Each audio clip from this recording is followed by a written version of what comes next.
The Canterville Ghost by Oscar Wilde. Read by Brian King. Chapter 1.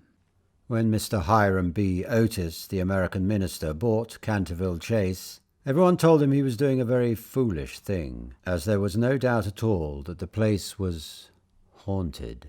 Indeed, Lord Canterville himself, who was a man of the most punctilious honour, had felt it his duty to mention the fact to Mr. Otis when they came to discuss terms. "We have not cared to live in the place ourselves," said Lord Canterville, "since my grand-aunt, the Dowager Duchess of Bolton, was frightened into a fit from which she never really recovered, by two skeleton hands being placed on her shoulders as she was dressing for dinner, and I feel bound to tell you, Mr. Otis, that the ghost has been seen by several living members of my family, as well as by the rector of the parish, the Reverend Augustus Dampier.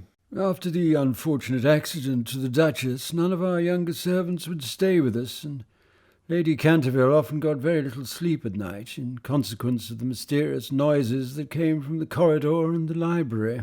"My lord," answered the minister, "I will take the furniture and the ghost at a valuation. I have come from a modern country where we have everything that money can buy, and with all our spry young fellows painting the old world red and carrying off your best actors and prima donnas, I reckon if there was such a thing as a ghost in Europe, we'd have it at home in a very short time in one of our public museums, or on the road as a show." "I fear that the ghost exists," said Lord Canterville, smiling, "though it may have resisted the overtures of your enterprising impresarios. It's been well known for 3 centuries, since 1584, in fact, and always makes its appearance before the death of any member of our family." "Well, so does the family doctor, for that matter, Lord Canterville, but there is no such thing, sir, as a ghost, and I guess the laws of nature are not going to be suspended for the British aristocracy." "You are certainly very natural in America," answered Lord Canterville, who did not quite understand Mr. Otis's last observation, "and if you don't mind a ghost in the house, it's all right. Only you must remember I warned you." A few weeks after this, the purchase was concluded, and at the close of the season, the minister and his family went down to Canterville Chase. Mrs. Otis, who, as Miss Lucretia R. Tappan of West 53rd Street, had been a celebrated New York belle, was now a very handsome middle-aged woman with fine eyes and a superb profile. Many American ladies, on leaving their native land, adopt an appearance of chronic ill health, under the impression that it's a form of European refinement. But Mrs. Otis had never fallen into this error. She had a magnificent constitution and a really wonderful amount of animal spirits. Indeed, in many respects, she was quite English, and was an excellent example of the fact that we have really everything in common with America nowadays, except, of course, language. Her eldest son, christened Washington by his parents in a moment of patriotism which he never ceased to regret, was a fair-haired, rather good-looking young man who had qualified himself for American diplomacy by leading the German at the Newport Casino for 3 successive seasons, and even in London was well known as an excellent dancer. Gardenias and the peerage were his only weaknesses. Otherwise he was extremely sensible. Miss Virginia E. Otis was a little girl of 15, lithe and lovely as a fawn, and with a fine freedom in her large blue eyes. She was a wonderful Amazon, and had once raced old Lord Bilton on her pony twice round the park, winning by a length and a half, just in front of the Achilles statue, to the huge delight of the young Duke of Cheshire, who proposed to her on the spot, and was sent back to Eton that very night by his guardians in floods of tears. After Virginia came the twins, who were usually called the Stars and Stripes, as they were always getting swished. They were delightful boys, and with the exception of the worthy minister, the only true republicans of the family. As Canterville Chase is 7 miles from Ascot, the nearest railway station, Mr. Otis had telegraphed for a wagonette to meet them, and they started on their drive in high spirits. It was a lovely July evening, and the air was delicate with the scent of the pine woods. Now and then they heard a wood-pigeon brooding over its own sweet voice, or saw deep in the rustling fern the burnished breast of the pheasant. Little squirrels peered at them from the beech trees as they went by, and the rabbits scudded away through the brushwood and over the mossy knolls, with their white tails in the air. As they entered the avenue of Canterville Chase, however, the sky became suddenly overcast with clouds. A curious stillness seemed to hold the atmosphere. A great flight of rooks passed silently over their heads, and before they reached the house, some big drops of rain had fallen. Standing on the steps to receive them was an old woman, neatly dressed in black silk, with a white cap and apron. This was Mrs. Umney, the housekeeper, whom Mrs. Otis, at Lady Canterville's earnest request, had consented to keep in her former position. She made them each a low curtsy as they alighted, and said in a quaint old-fashioned manner, "I bid you welcome to Canterville Chase." Following her, they passed through the fine Tudor hall into the library, a long, low room panelled in black oak, at the end of which was a large stained-glass window. Here they found tea laid out for them, and after taking off their wraps, they sat down and began to look around, while Mrs. Umney waited on them. Suddenly, Mrs. Otis caught sight of a dull red stain on the floor just by the fireplace, and quite unconscious of what it really signified, said to Mrs. Umney, "I am afraid something has been spilt there." "Yes, madam," replied the old housekeeper in a low voice. "Blood has been spilt on that spot." "How horrid!" cried Mrs. Otis. "I don't at all care for blood stains in a sitting-room. It must be removed at once." The old woman smiled and answered in the same low, mysterious voice, "It is the blood of Lady Eleanor de Canterville, who was murdered on that very spot by her own husband, Sir Simon de Canterville, in 1575. Sir Simon survived her 9 years and disappeared suddenly under very mysterious circumstances. His body has never been discovered, but his guilty spirit still haunts the Chase. The blood stain has been much admired by tourists and others, and cannot be removed." "That is all nonsense," cried Washington Otis. "Pinkerton's champion stain remover and Paragon detergent will clean it up in no time." And before the terrified housekeeper could interfere, he had fallen upon his knees and was rapidly scouring the floor with a small stick of what looked like a black cosmetic. In a few moments no trace of the bloodstain could be seen. "I knew Pinkerton would do it," he exclaimed triumphantly, as he looked around at his admiring family. But no sooner had he said these words than a terrible flash of lightning lit up the sombre room. A fearful peal of thunder made them all start to their feet, and Mrs. Umney fainted. "What a monstrous climate," said the American minister calmly as he lit a long cheroot. "I guess the old country is so overpopulated that they do not have enough decent weather for everybody. I've always been of opinion that emigration is the only thing for England." "My dear Hiram," cried Mrs. Otis, "what can we do with a woman who faints?" "Charge it to her like breakages," answered the minister. "She won't faint after that." And in a few moments Mrs. Umney certainly came to. There was no doubt, however, that she was extremely upset, and she sternly warned Mr. Otis to beware of some trouble coming to the house. "I have seen things with my own eyes, sir," she said, "that would make any Christian's hair stand on end, and many a night I have not closed my eyes in sleep for the awful things that are done here." Mr. Otis, however, and his wife warmly assured the honest soul that they were not afraid of ghosts, and after invoking the blessings of Providence on her new master and mistress, and making arrangements for an increase of salary, the old housekeeper tottered off to her own room. Chapter 2. The storm raged fiercely all that night, but nothing of particular note occurred. The next morning, however, when they came down to breakfast, they found the terrible stain of blood once again on the floor. "I don't think it can be the fault of the Paragon detergent," said Washington, "for I have tried it with everything. It must be the ghost." He accordingly rubbed out the stain a second time, but the second morning it appeared again. The third morning also it was there, though the library had been locked up at night by Mr. Otis himself and the key carried upstairs. The whole family were now quite interested. Mr. Otis began to suspect that he had been too dogmatic in his denial of the existence of ghosts. Mrs. Otis expressed her intention of joining the Psychical Society, and Washington prepared a long letter to Messrs. Myers and Podmore on the subject of the permanence of sanguineous stains when connected with crime. That night all doubts about the objective existence of phantasmata were removed forever. The day had been warm and sunny, and in the cool of the evening the whole family went out to drive. They did not return home till 9 o'clock, when they had a light supper. The conversation in no way turned upon ghosts, so there were not even those primary conditions of receptive expectations which so often precede the presentation of psychical phenomena. The subjects discussed, as I have since learned from Mr. Otis, were merely such as form the ordinary conversation of cultured Americans of the better class, such as the immense superiority of Miss Fanny Davenport over Sarah Bernhardt as an actress, the difficulty of obtaining green corn, buckwheat cakes and hominy, even in the best English houses, the importance of Boston in the development of the world's soul, the advantages of the baggage check system in railway travelling, and the sweetness of the New York accent as compared to the London drawl. No mention at all was made of the supernatural, nor was Sir Simon de Canterville alluded to in any way.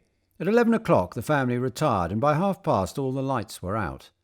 Some time after, Mr. Otis was awakened by a curious noise in the corridor outside his room. It sounded like the clank of metal and seemed to be coming nearer every moment. He got up at once, struck a match, and looked at the time. It was exactly 1 o'clock. He was quite calm and felt his pulse, which was not at all feverish. The strange noise still continued, and with it he heard distinctly the sound of footsteps. He put on his slippers, took a small oblong file out of his dressing case, and opened the door. Right in front of him he saw in the wan moonlight an old man of terrible aspect. His eyes were as red, burning coals. Long grey hair fell over his shoulders in matted coils. His garments, which were of antique cut, were soiled and ragged, and from his wrists and ankles hung heavy manacles and rusty gyves. "My dear sir," said Mr. Otis, "I really must insist on your oiling those chains, and I brought you for that purpose a small bottle of the Tammany Rising Sun lubricator. It is said to be completely efficacious upon one application, and there are several testimonials to that effect on the wrapper from some of our most eminent native divines. I shall leave it here for you by the bedroom candles, and will be happy to supply you with more should you require it." With these words the United States Minister laid the bottle down on a marble table, and closing the door retired to rest. For a moment the Canterville ghost stood quite motionless in natural indignation. Then, dashing the bottle violently upon the polished floor, he fled down the corridor, uttering hollow groans and emitting a ghastly green light. Just, however, as he reached the top of the great oak staircase, a door was flung open. 2 little white-robed figures appeared, and a large pillow whizzed past his head. There was evidently no time to be lost. So, hastily adopting the 4th dimension of space as a means of escape, he vanished through the wainscoting, and the house became quite quiet. On reaching a small secret chamber in the left wing, he leaned up against a moonbeam to recover his breath, and began to try and realize his position. Never in a brilliant and uninterrupted career of 300 years had he been so grossly insulted. He thought of the Dowager Duchess, whom he had frightened into a fit as she stood before the glass in her lace and diamonds, of the 4 housemaids who had gone into hysterics when he merely grinned at them through the curtains of one of the spare bedrooms, of the rector of the parish, whose candle he had blown out as he was coming late one night from the library, and who had been under the care of Sir William Gull ever since, a perfect martyr to nervous disorders, and of old Madame de Tremouillac, who, having wakened up one morning early and seen a skeleton seated in an armchair by the fire reading her diary, had been confined to her bed for 6 weeks with an attack of brain fever, and on her recovery had become reconciled to the Church, and broken off her connection with that notorious sceptic, Monsieur de Voltaire. He remembered the terrible night when the wicked Lord Canterville was found choking in his dressing-room with a knave of diamonds halfway down his throat, and confessed just before he died that he had cheated Charles James Fox out of £50,000 at Crockford's by means of that very card, and swore that the ghost had made him swallow it. All his great achievements came back to him again, from the butler who had shot himself in the pantry because he had seen a green hand tapping at the window pane, to the beautiful Lady Stutfield, who was always obliged to wear a black velvet band round her throat to hide the mark of 5 fingers burnt upon her white skin, and who drowned herself at last in the carp pond at the end of the King's Walk. With the enthusiastic egotism of the true artist, he went over his most celebrated performances and smiled bitterly to himself as he recalled to mind his last appearance as Red Reuben or the Strangled Babe, his debut as Gaunt Gibeon the Bloodsucker of Bexley Moor, and the furore he had excited one lovely June evening by merely playing ninepins with his own bones upon the lawn tennis ground. And after all this, some wretched modern Americans were to come and offer him the rising sun lubricator and throw pillows at his head. It was quite unbearable. Besides, no ghost in history had ever been treated in this manner. Accordingly, he determined to have vengeance, and remained till daylight in an attitude of deep thought. Chapter 3. The next morning, when the Otis family met at breakfast, they discussed the ghost at some length. The United States minister was naturally a little annoyed to find that his present had not been accepted.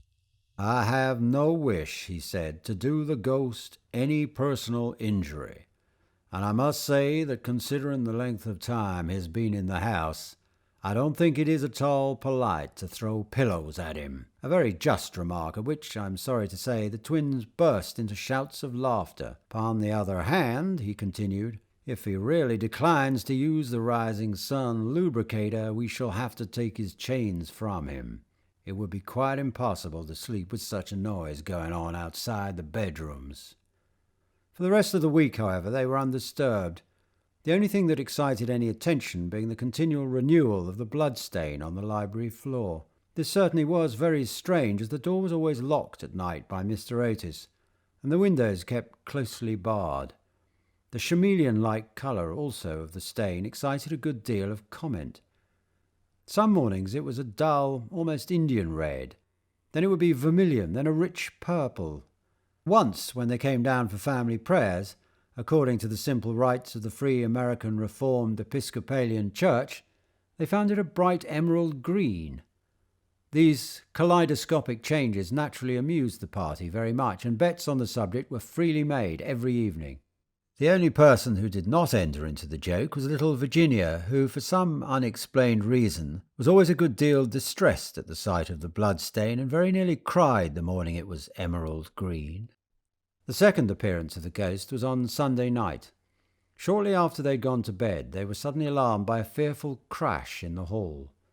Rushing downstairs, they found that a large suit of old armour had become detached from its stand and had fallen on the stone floor, while seated in a high-backed chair was the Canterville ghost, rubbing his knees with an expression of acute agony on his face. The twins, having brought their pea-shooters with them, at once discharged 2 pellets on him, with that accuracy of aim which can only be attained by long and careful practice on a writing master, while the United States minister covered him with his revolver and called upon him, in accordance with Californian etiquette, to hold up his hands. The ghost started up with a wild shriek of rage and swept through them like a mist, extinguishing Washington Otis' candle as he passed, and so leaving them all in total darkness. On reaching the top of the staircase, he recovered himself, and determined to give his celebrated peal of demoniac laughter. This he had on more than one occasion found extremely useful. It was said to have turned Lord Raker's wig grey in a single night, and had certainly made 3 of Lady Canterville's French governesses give warning before their month was up. He accordingly laughed his most horrible laugh, till the old vaulted roof rang and rang again. But hardly had the fearful echo died away when a door opened, and Mrs. Otis came out in a light blue dressing-gown. "I am afraid you are far from well," she said, "and have brought you a bottle of Dr. Dobell's tincture. If it is indigestion, you will find it a most excellent remedy." The ghost glared at her in fury, and began at once to make preparations for turning himself into a large black dog, an accomplishment for which he was justly renowned, and to which the family doctor always attributed the permanent idiocy of Lord Canterville's uncle, the Honourable Thomas Horton. The sound of approaching footsteps, however, made him hesitate in his fell purpose, so he contented himself with becoming faintly phosphorescent, and vanished with a deep churchyard groan, just as the twins had come up to him. On reaching his room, he entirely broke down, and became a prey to the most violent agitation. The vulgarity of the twins and the gross materialism of Mrs. Otis were naturally extremely annoying, but what really distressed him most was that he had been unable to wear the suit of mail. He had hoped that even modern Americans would be thrilled by the sight of a spectre in armour, if for no more sensible reason, at least out of respect for their natural poet Longfellow, over whose graceful and attractive poetry he himself had whiled away many a weary hour when the Cantervilles were up in town. Besides, it was his own suit. He had worn it with great success at the Kenilworth tournament, and had been highly complimented on it by no less a person than the Virgin Queen herself. Yet when he had put it on, he had been completely overpowered by the weight of the huge breastplate and steel casque, and had fallen heavily on the stone pavement, barking both his knees severely and bruising the knuckles of his right hand. For some days after this he was extremely ill, and hardly stirred out of his room at all, except to keep the blood stain in proper repair. However, by taking great care of himself, he recovered, and resolved to make a third attempt to frighten the United States minister and his family. He selected Friday, August the 17th, for his appearance, and spent most of that day in looking over his wardrobe, ultimately deciding in favour of a large slouched hat with a red feather, a winding sheet frilled at the wrists and neck, and a rusty dagger. Towards evening a violent storm of rain came on, and the wind was so high that all the windows and doors in the old house shook and rattled. In fact, it was just such weather as he loved. His plan of action was this. He was to make his way quietly to Washington Otis's room, gibber at him from the foot of the bed, and stab himself 3 times in the throat to the sound of low music. He bore Washington a special grudge, being quite aware that it was he who was in the habit of removing the famous Canterville bloodstain by means of Pinkerton's Paragon detergent. Having reduced the reckless and foolhardy youth to a condition of abject terror, he was then to proceed to the room occupied by the United States minister and his wife, and there to place a clammy hand on Mrs. Otis's forehead, while he hissed into her trembling husband's ear the awful secrets of the charnel house. With regard to little Virginia, he had not quite made up his mind. She had never insulted him in any way, and was pretty and gentle. A few hollow groans from the wardrobe, he thought, would be more than sufficient, or if that failed to wake her, he might grabble at the counterpane with palsy-twitching fingers. As for the twins, he was quite determined to teach them a lesson. The first thing to be done was, of course, to sit upon their chests, so as to produce the stifling sensation of nightmare. Then, as their beds were quite close to each other, to stand between them in the form of a green, icy-cold corpse, till they became paralysed with fear, and finally to throw off the winding sheet and crawl round the room with white bleached bones and one rolling eyeball, in the character of Dumb Daniel or the Suicide Skeleton, a role in which he had on more than one occasion produced a great effect, and which he considered quite equal to his famous part of Martin the Maniac or the Masked Mystery. At 10:30 he heard the family going to bed.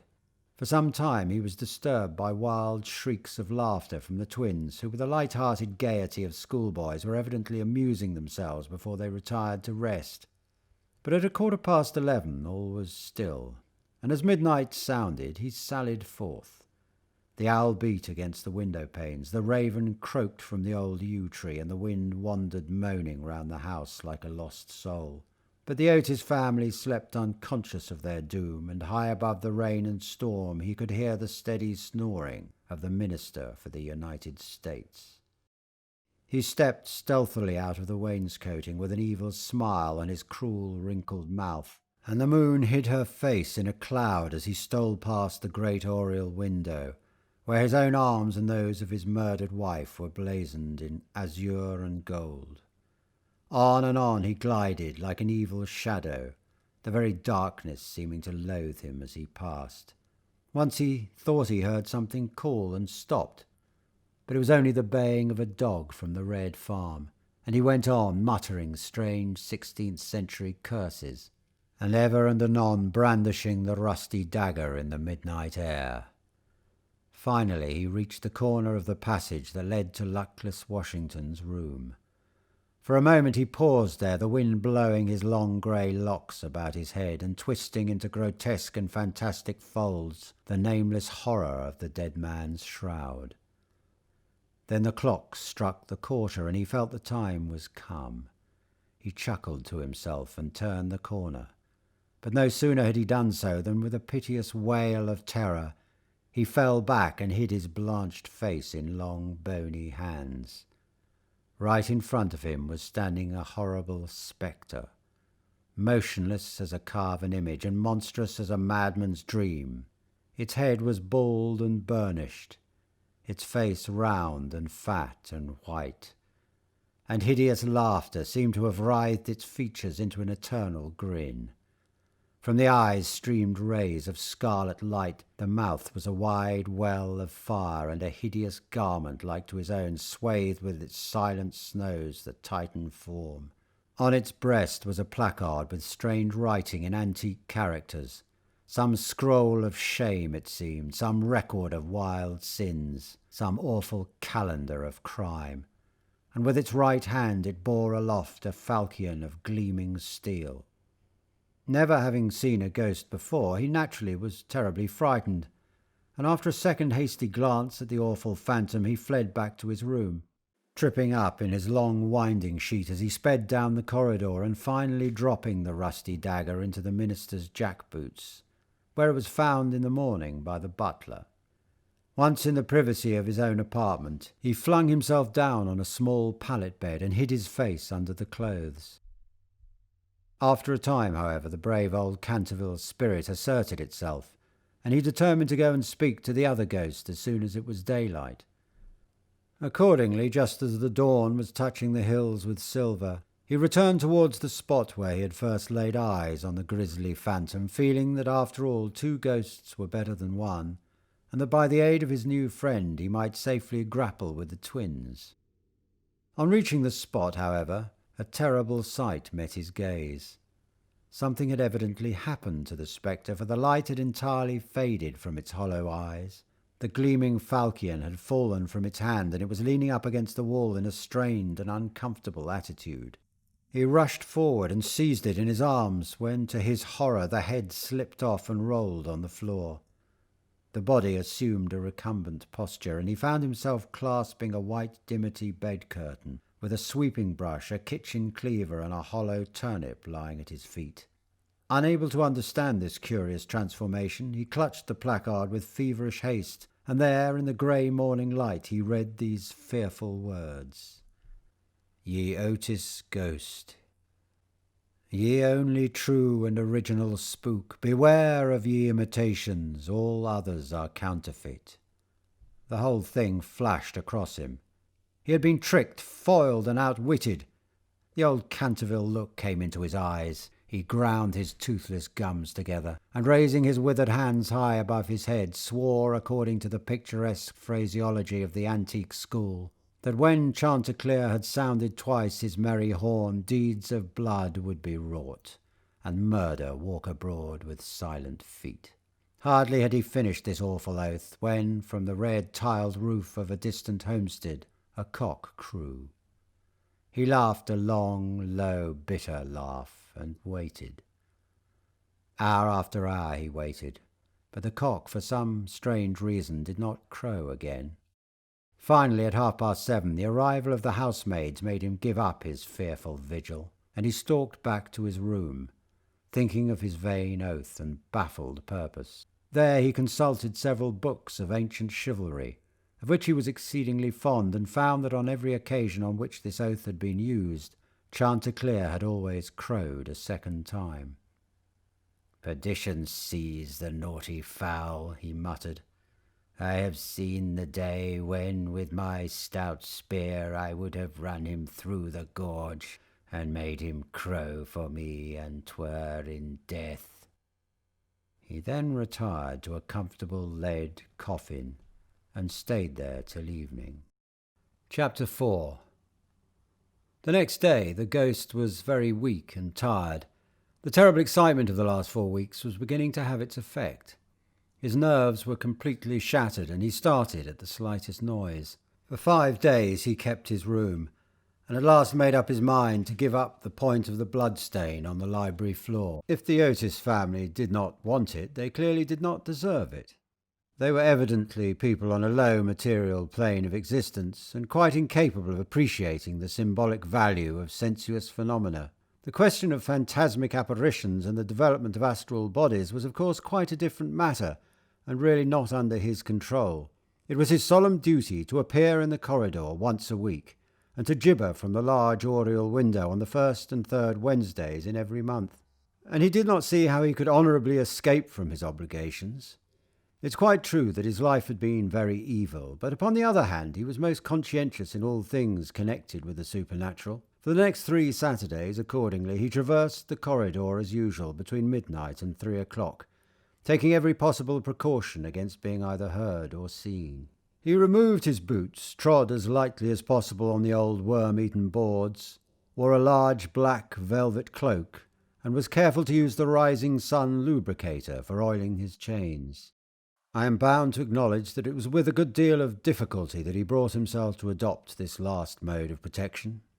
However, one night while the family were at dinner, he slipped into Mr. Otis' bedroom and carried off the bottle. He felt a little humiliated at first, but afterwards was sensible enough to see that there was a great deal to be said for the invention, and to a certain degree it served his purpose. Still, in spite of everything, he was not left unmolested. Strings were continually being stretched across the corridor, over which he tripped in the dark, and on one occasion, while dressed for the part of Black Isaac, or the huntsman of Hogley Woods, he met with a severe fall through treading on a butter slide which the twins had constructed from the entrance of the tapestry chamber to the top of the oak staircase. This last insult so enraged him that he resolved to make one final effort to assert his dignity and social position, and determined to visit the insolent young Etonians the next night in his celebrated character of Reckless Rupert, or the Headless Earl. He had not appeared in this disguise for more than 70 years, in fact not since he had so frightened pretty Lady Barbara Modish by means of it, that she suddenly broke off her engagement with the present Lord Canterville's grandfather, and ran away to Gretna Green with handsome Jack Castletown, declaring that nothing in the world would induce her to marry into a family that allowed such a horrible phantom to walk up and down the terrace at twilight. Poor Jack was afterwards shot in a duel by Lord Canterville on Wandsworth Common, and Lady Barbara died of a broken heart at Tunbridge Wells before the year was out, so in every way it had been a great success. It was, however, an extremely difficult make-up, if I may use such a theatrical expression, in connection with one of the greatest mysteries of the supernatural, or, to employ a more scientific term, the higher natural world, and it took him fully 3 hours to make his preparations. At last everything was ready, and he was very pleased with his appearance. The big leather riding boots that went with the dress were just a little too large for him, and he could only find one of the 2 horse pistols, but on the whole he was quite satisfied. And at 1:15 he glided out of the wainscoting and crept down the corridor. On reaching the room occupied by the twins, which I should mention was called the Blue Bedchamber on account of the colour of its hangings, he found the door just ajar. Wishing to make an effective entrance, he flung it wide open, when a heavy jug of water fell right down on him, wetting him to the skin and just missing his left shoulder by a couple of inches. At the same moment he heard stifled shrieks of laughter proceeding from the 4-post bed. The shock to his nervous system was so great that he fled back to his room as hard as he could go, and the next day he was laid up with a severe cold. The only thing that at all consoled him in the whole affair was the fact that he had not brought his head with him, for had he done so the consequences might have been very serious. He now gave up all hope of ever frightening this rude American family, and contented himself as a rule with creeping about the passages in list slippers, with a thick red muffler round his throat for fear of draughts, and a small arquebus in case he should be attacked by the twins. The final blow he received occurred on the 19th of September. He had gone downstairs to the great entrance hall, feeling sure that there, at any rate, he would be quite unmolested, and was amusing himself by making satirical remarks on the large Saroni photographs of the United States minister and his wife, which had now taken the place of the Canterville family pictures. He was simply but neatly clad in a long shroud, spotted with churchyard mould, had tied up his jaw with a strip of yellow linen, and carried a small lantern and a sexton's spade. In fact, he was dressed for the character of Jonas the Graveless, or the corpse-snatcher of Chertsey Barn, one of his most remarkable impersonations, and one which the Cantervilles had every reason to remember, as it was the real origin of their quarrel with their neighbour, Lord Rufford. It was about 2:15 o'clock in the morning, and as far as he could ascertain, no one was stirring. As he was strolling towards the library, however, to see if there were any traces left of the blood-stain, suddenly there leapt out on him from a dark corner 2 figures, who waved their arms wildly above their heads and shrieked out "Boo!" in his ear. Seized with a panic, which under the circumstances was only natural, he rushed for the staircase, but found Washington Otis waiting for him there, with a big garden syringe, and being thus hemmed in by his enemies on every side and driven almost to bay, he vanished into the great iron stove, which, fortunately for him, was not lit, and had to make his way home through the flues and chimneys, arriving at his own room in a terrible state of dirt, disorder, and despair. After this he was not seen again on any nocturnal expedition. The twins lay in wait for him on several occasions and strewed the passages with nutshells every night, to the great annoyance of their parents and the servants, but it was of no avail. It was quite evident that his feelings were so wounded that he would not appear. Mr. Otis consequently resumed his great work on the history of the Democratic Party, on which he had been engaged for some years. Mrs. Otis organised a wonderful clam bake which amazed the whole county. The boys took to lacrosse, euchre, poker, and other American national games, and Virginia rode about the lanes on her pony, accompanied by the young Duke of Cheshire, who had come to spend the last week of his holidays at Canterville Chase. It was generally assumed that the ghost had gone away, and in fact Mr. Otis wrote a letter to the effect to Lord Canterville, who, in reply, expressed his great pleasure at the news, and sent his best congratulations to the minister's worthy wife. The Otises, however, were deceived, for the ghost was still in the house, and though now almost an invalid, was by no means ready to let matters rest, particularly as he heard that among the guests was the young Duke of Cheshire, whose grand-uncle Lord Francis Stilton had once bet 100 guineas with Colonel Carberry that he would play dice with the Canterville ghost, and was found the next morning lying on the floor of the card-room in such a helpless paralytic state that though he lived on to a great age, he was never able to say anything again but double sixes. The story was well known at the time, though, of course, out of respect to the feelings of the two noble families, every attempt was made to hush it up, and a full account of all the circumstances connected with it will be found in the 3rd volume of Lord Tattle's Recollections of the Prince Regent and his Friends. The ghost, then, was naturally very anxious to show that he had not lost his influence over the Stiltons, with whom indeed he was distantly connected, his own first cousin having been married en secondes noces to the Sieur de Bulkeley, from whom, as everyone knows, the Dukes of Cheshire are lineally descended. Accordingly, he made arrangements for appearing to Virginia's little lover in his celebrated impersonation of the vampire monk, or the bloodless Benedictine, a performance so horrible that when old Lady Startup saw it, which she did one fatal New Year's Eve in the year 1764, she went off into the most piercing shrieks, which culminated in violent apoplexy and died in 3 days, after disinheriting the Cantervilles, who were her nearest relations, and leaving all her money to a London apothecary.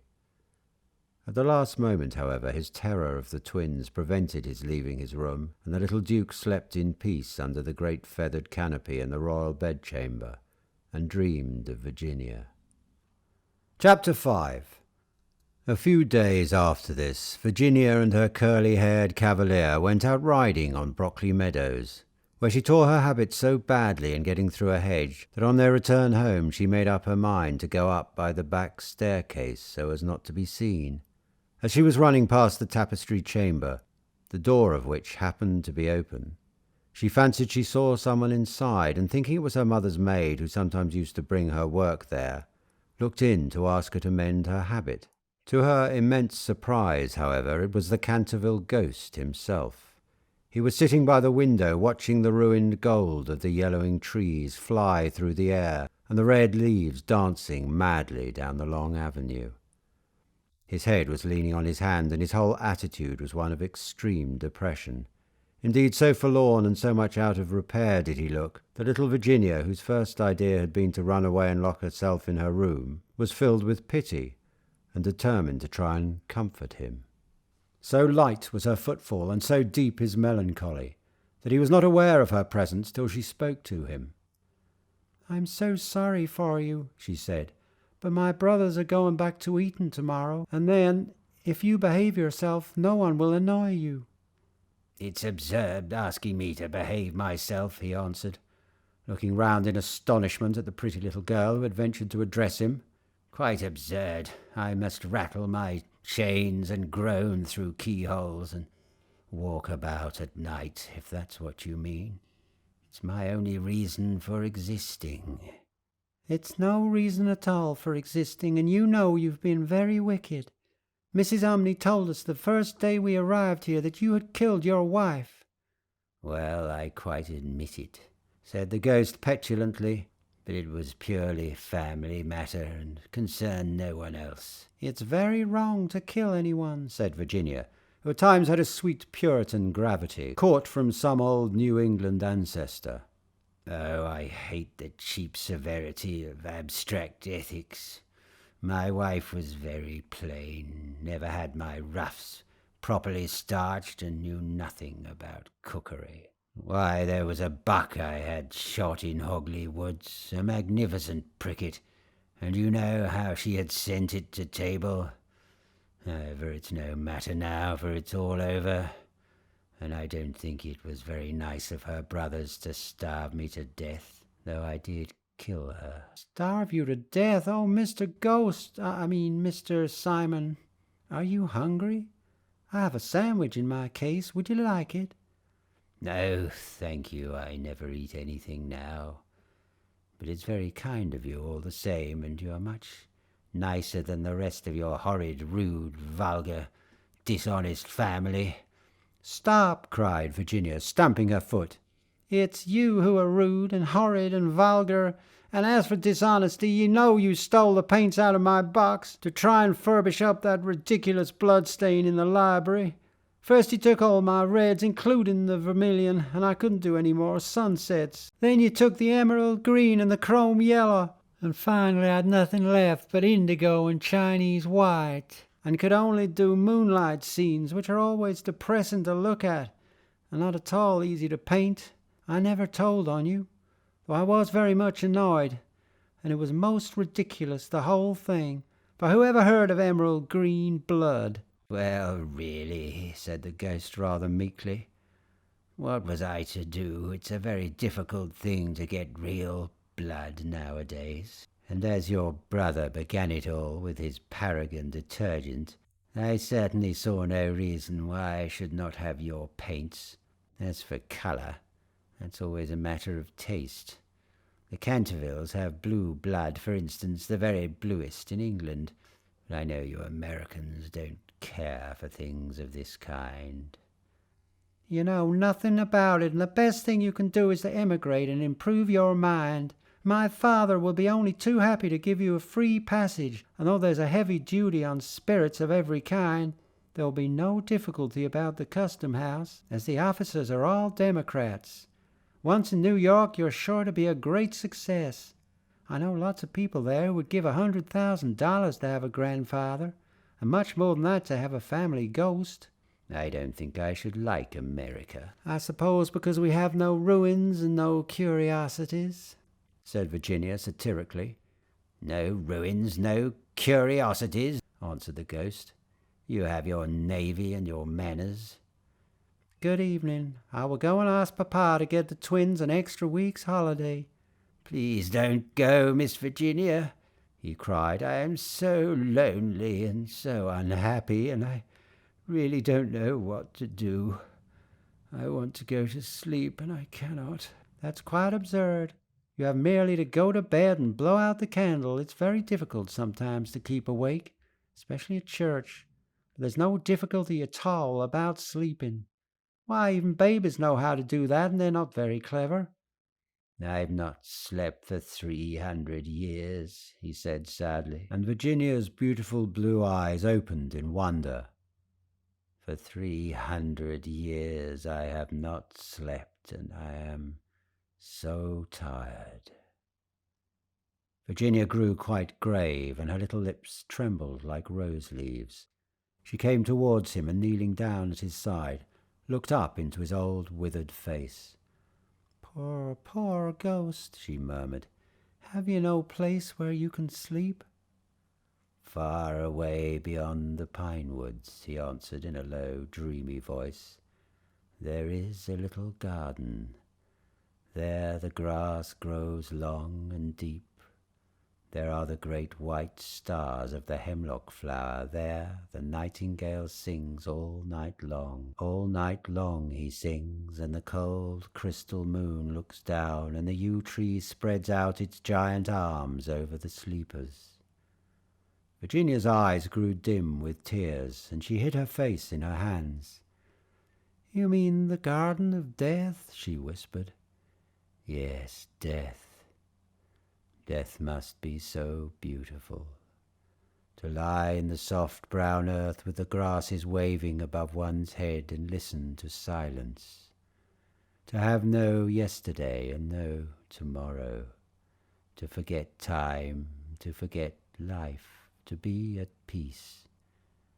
You can help me, you can open for me the portals of death's house, for love is always with you, and love is stronger than death is." Virginia trembled. A cold shudder ran through her, and for a few moments there was silence. She felt as if she was in a terrible dream. Then the ghost spoke again, and his voice sounded like the sighing of the wind. "Have you ever read the old prophecy on the library window?" "Oh, often," cried the little girl, looking up. "I know it quite well. It's painted in curious black letters and is difficult to read. There are only 6 lines. When a golden girl can win prayer from out the lips of sin, when the barren almond bears and a little child gives away its tears, then shall all the house be still, and peace come to Canterville. But I don't know what they mean." "They mean," he said sadly, "that you must weep with me for my sins, because I have no tears, and pray with me for my soul, because I have no faith. And then, if you have always been sweet and good and gentle, the angel of death will have mercy on me. You will see fearful shapes in darkness, and wicked voices will whisper in your ear, but they will not harm you, for against the purity of a little child the powers of hell cannot prevail." Virginia made no answer, and the ghost wrung his hands in wild despair as he looked down at her bowed golden head. Suddenly she stood up, very pale, and with a strange light in her eyes. "I am not afraid," she said firmly, "and I will ask the angel to have mercy on you." He rose from his seat with a faint cry of joy, and taking her hand bent over it with old-fashioned grace and kissed it. His fingers were as cold as ice. But Virginia did not falter as he led her across the dusky room. On the faded green tapestry were broidered little huntsmen. They blew their tasselled horns and with their tiny hands waved to her to go back. "Go back, little Virginia," they cried. "Go back." But the ghost clutched her hand more tightly, and she shut her eyes against them. Horrible animals with lizard tails and goggle eyes blinked at her from the carven chimney-piece, and murmured, "Beware, little Virginia, beware. We may never see you again." But the ghost glided on more swiftly, and Virginia did not listen. She opened her eyes and saw the walls slowly fading away like a mist and a great black cavern in front of her. A bitter cold wind swept round them, and she felt something pulling at her dress. "Quick, quick," cried the ghost, "or it will be too late." And in a moment the wainscoting had closed behind them, and the tapestry chamber was empty. Chapter 6. About 10 minutes later the bell rang for tea, and as Virginia did not come down, Mrs. Otis sent up one of the footmen to tell her. After a little time he returned and said that he could not find Miss Virginia anywhere. As she was in the habit of going out to the garden every evening to get flowers for the dinner table, Mrs. Otis was not at all alarmed at first, but when 6 o'clock struck, and Virginia did not appear, she became really agitated and sent the boys out to look for her, while she herself and Mr. Otis searched every room in the house. At 6:30 the boys came back and said that they could find no trace of their sister anywhere. They were all now in the greatest state of excitement and did not know what to do, when Mr. Otis suddenly remembered that some days before he had given a band of gypsies permission to camp in the park. He accordingly at once set off for Blackfell Hollow, where he knew they were, accompanied by his eldest son and 2 of the farm servants. The little Duke of Cheshire, who was perfectly frantic with anxiety, begged hard to be allowed to go too, but Mr. Otis would not allow him, as he was afraid there might be a scuffle. On arriving at the spot, however, he found that the gypsies had gone, and it was evident that their departure had been rather sudden, as the fire was still burning, and some plates were lying on the grass. Having sent off Washington and the two men to scour the district, he ran home and dispatched telegrams to all the police inspectors in the county, telling them to look out for a little girl who had been kidnapped by tramps or gypsies. He then ordered his horse to be brought round, and after insisting on his wife and the three boys sitting down to dinner, rode off down the Ascot Road with a groom. He had hardly, however, gone a couple of miles when he heard somebody galloping after him, and looking around saw the little Duke coming up on his pony with his face very flushed and no hat. "I'm awfully sorry, Mr. Otis," gasped out the boy, "but I can't eat any dinner as long as Virginia is lost. Please don't be angry with me. If you'd let us be engaged last year, there would never have been all this trouble. You won't send me back, will you?" "I can't go. I won't go." The minister could not help smiling at the handsome young scapegrace, and was a good deal touched at his devotion to Virginia. So leaning down from his horse, he patted him kindly on the shoulders and said, "Well, Cecil, if you won't go back, I suppose you must come with me. But I must get you a hat at Ascot." "Oh, bother my hat. I want Virginia," cried the little Duke, laughing, and they galloped on to the railway station. There Mr. Otis inquired of the station master if anyone answering to the description of Virginia had been seen on the platform, but could get no news of her. The station master, however, wired up and down the line and assured him that a strict watch would be kept for her, and after having bought a hat for the little Duke from a linen draper who was just putting up his shutters, Mr. Otis rode off to Bexley, a village about 4 miles away, which he was told was a well-known haunt of the gypsies, as there was a large common next to it. Here they roused up the rural policeman, but could get no information from him, and after riding all over the common, they turned their horses' heads homewards, and reached the chase about 11 o'clock, dead tired and almost heartbroken. They found Washington and the twins waiting for them at the gatehouse with lanterns, as the avenue was very dark. Not the slightest trace of Virginia had been discovered. The gypsies had been caught on Brockley Meadows, but she was not with them, and they had explained their sudden departure by saying that they had mistaken the date of Chawton Fair and had gone off in a hurry for fear they should be late. Indeed, they had been quite distressed at hearing of Virginia's disappearance, as they were very grateful to Mr. Otis for having allowed them to camp in his park, and 4 of their number had stayed behind to help in the search. The carp pond had been dragged, and the whole chase thoroughly gone over, but without any result. It was evident that, for that night at any rate, Virginia was lost to them, and it was in a state of the deepest depression that Mr. Otis and the boys walked up to the house, the groom following behind with the 2 horses and the pony. In the hall they found a group of frightened servants, and lying on a sofa in the library was poor Mrs. Otis, almost out of her mind with terror and anxiety, and having her forehead bathed with eau de cologne by the old housekeeper. Mr. Otis at once insisted on her having something to eat, and ordered up supper for the whole party. It was a melancholy meal, as hardly anyone spoke, and even the twins were awestruck and subdued, as they were very fond of their sister. When they had finished, Mr. Otis, in spite of the entreaties of the little Duke, ordered them all to bed, saying that nothing more could be done that night, and that he would telegraph in the morning to Scotland Yard for some detectives to be sent down immediately. Just as they were passing out of the dining-room, midnight began to boom from the clock tower, and when the last stroke sounded, they heard a crash and a sudden shrill cry. A dreadful peal of thunder shook the house. A strain of unearthly music floated through the air. A panel at the top of the staircase flew back with a loud noise, and out on the landing, looking very pale and white, with a little casket in her hand, stepped Virginia. In a moment they had all rushed up to her. Mrs. Otis clasped her passionately in her arms. The Duke smothered her with violent kisses, and the twins executed a wild war dance round the group. "Good heavens, child, where have you been?" said Mr. Otis rather angrily, thinking that she had been playing some foolish trick on them. "Cecil and I have been riding all over the country looking for you, and your mother's been frightened to death. You must never play these practical jokes any more." "Except on the ghost, except on the ghost," shrieked the twins as they capered about. "My own darling, thank God you're found. You must never leave my side again," murmured Mrs. Otis as she kissed the trembling child and smoothed the tangled gold of her hair. "Papa," said Virginia quietly, "I've been with the ghost. He is dead, and you must come and see him.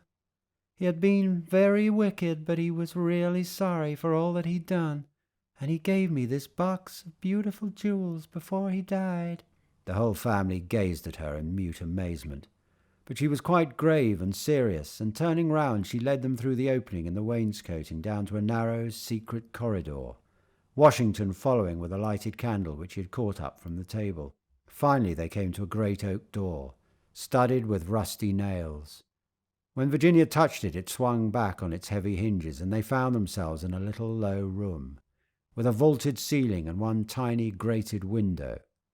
Embedded in the wall was a huge iron ring, and chained to it was a gaunt skeleton that was stretched out at full length on the stone floor, and seemed to be trying to grasp with its long fleshless fingers an old-fashioned trencher and ewer that were placed just out of its reach. The jug had evidently been once filled with water, as it was covered inside with green mould. There was nothing on the trencher but a pile of dust. Virginia knelt down beside the skeleton, and folding her little hands together began to pray silently, while the rest of the party looked on in wonder at the terrible tragedy whose secret was now disclosed to them. "Hallo!" suddenly exclaimed one of the twins, who had been looking out of the window to try and discover in what wing of the house the room was situated. "Hallo! The old withered almond tree has blossomed. I can see the flowers quite plainly in the moonlight." "God has forgiven him," said Virginia gravely, as she rose to her feet and a beautiful light seemed to illumine her face. "What an angel you are!" cried the young Duke, and he put his arm round her neck and kissed her. Chapter 7. 4 days after these curious incidents, a funeral started from Canterville Chase at about 11 o'clock at night. The hearse was drawn by 8 black horses, each of which carried on its head a great tuft of nodding ostrich plumes, and the leaden coffin was covered by a rich purple pall, on which was embroidered in gold the Canterville coat of arms. By the side of the hearse and the coaches walked the servants with lighted torches, and the whole procession was wonderfully impressive. Lord Canterville was the chief mourner, having come up specially from Wales to attend the funeral, and sat in the first carriage along with little Virginia. Then came the United States Minister and his wife, then Washington and the 3 boys, and in the last carriage was Mrs. Umney.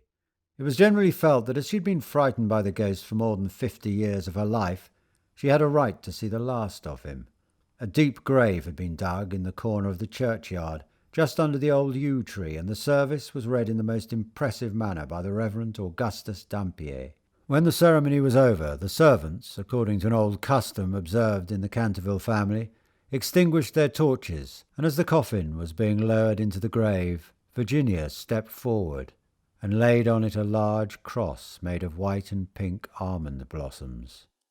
As she did so, the moon came out from behind a cloud and flooded with its silent silver the little churchyard, and from a distant copse a nightingale began to sing. She thought of the ghost's description of the Garden of Death. Her eyes became dim with tears, and she hardly spoke a word during the drive home. The next morning, before Lord Canterville went up to town, Mr. Otis had an interview with him on the subject of the jewels the ghost had given to Virginia. They were perfectly magnificent, especially a certain ruby necklace with old Venetian setting, which was really a superb specimen of 16th century work, and their value was so great that Mr. Otis felt considerable scruples about allowing his daughter to accept them. "My lord," he said, "I know that in this country mortmain is held to apply to trinkets as well as to land, and it is quite clear to me that these jewels are, or should be, heirlooms in your family. I must beg you accordingly to take them to London with you, and to regard them simply as a portion of your property, which has been restored to you under certain strange conditions. As for my daughter, she is merely a child, having had the privilege of spending several winters in Boston when she was a girl, and has as yet, I am glad to say, but little interest in such appurtenances of idle luxury. I am also informed by Mrs. Otis, who I may say is no mean authority upon art, that these gems are of great monetary worth, and, if offered for sale, would fetch a tall price. Under these circumstances, Lord Canterville, I feel sure that you will recognize how impossible it would be for me to allow them to remain in the possession of any member of my family.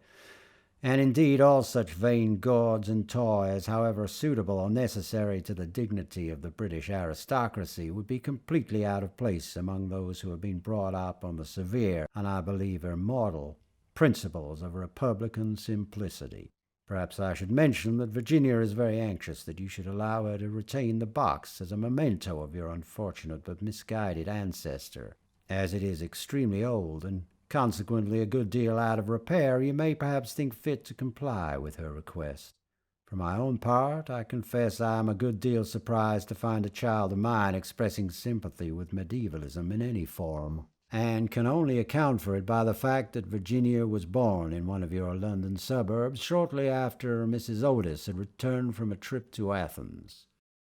Lord Canterville listened very gravely to the worthy minister's speech, pulling his grey moustache now and then to hide an involuntary smile, and when Mr. Otis had ended, he shook him cordially by the hand and said, "My dear sir, your charming little daughter rendered my unlucky ancestor, Sir Simon, a very important service, and I and my family are much indebted to her for her marvellous courage and pluck.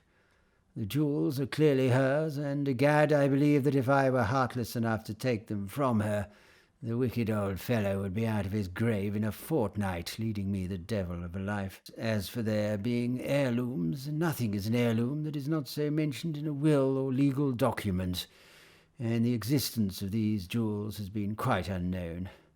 I assure you I have no more claim on them than your butler, and when Miss Virginia grows up, I dare say she will be pleased to have pretty things to wear. Besides, you forget, Mr. Otis, that you took the furniture and the ghost at a valuation, and anything that belonged to the ghost passed at once into your possession, as whatever activity Sir Simon may have shown in the corridor at night, in point of law he was really dead, and you acquired his property by purchase." Mr. Otis was a good deal distressed at Lord Canterville's refusal, and begged him to reconsider his decision. But the good-natured peer was quite firm, and finally induced the minister to allow his daughter to retain the present the ghost had given her. And when, in the spring of 1890, the young Duchess of Cheshire was presented at the Queen's first drawing-room on the occasion of her marriage, her jewels were the universal theme of admiration, for Virginia received the coronet, which is the reward of all good little American girls, and was married to her boy lover as soon as he came of age. They were both so charming, and they loved each other so much that everyone was delighted at the match, except the old Marchioness of Dumbleton, who had tried to catch the Duke for one of her 7 unmarried daughters, and had given no less than 3 expensive dinner parties for that purpose, and strange to say, Mr. Otis himself. Mr. Otis was extremely fond of the young Duke personally, but theoretically objected to titles, and to use his own words, was not without apprehension lest, amid the enervating influences of a pleasure, love, and aristocracy, the true principles of republican simplicity should be forgotten. His objections, however, were completely overruled, and I believe that when he walked up the aisle of St. George's, Hanover Square, with his daughter leaning on his arm, there was not a prouder man in the whole length and breadth of England. The Duke and Duchess, after the honeymoon was over, went down to Canterville Chase, and on the day after their arrival they walked over in the afternoon to the lonely churchyard by the pine woods. There had been a great deal of difficulty at first about the inscription on Sir Simon's tombstone, but finally it had been decided to engrave on it simply the initials of the old gentleman's name and the verse from the library window. The Duchess had brought with her some lovely roses, which she strewed upon the grave, and after they had stood by it for some time, they strolled into the ruined chancel of the old abbey. There the Duchess sat down on a fallen pillar, while her husband lay at her feet, smoking a cigarette and looking up at her beautiful eyes. Suddenly he threw his cigarette away, took hold of her hand, and said to her, "Virginia, a wife should have no secrets from her husband." "Dear Cecil, I have no secrets from you." "Yes, yes, you have," he answered, smiling.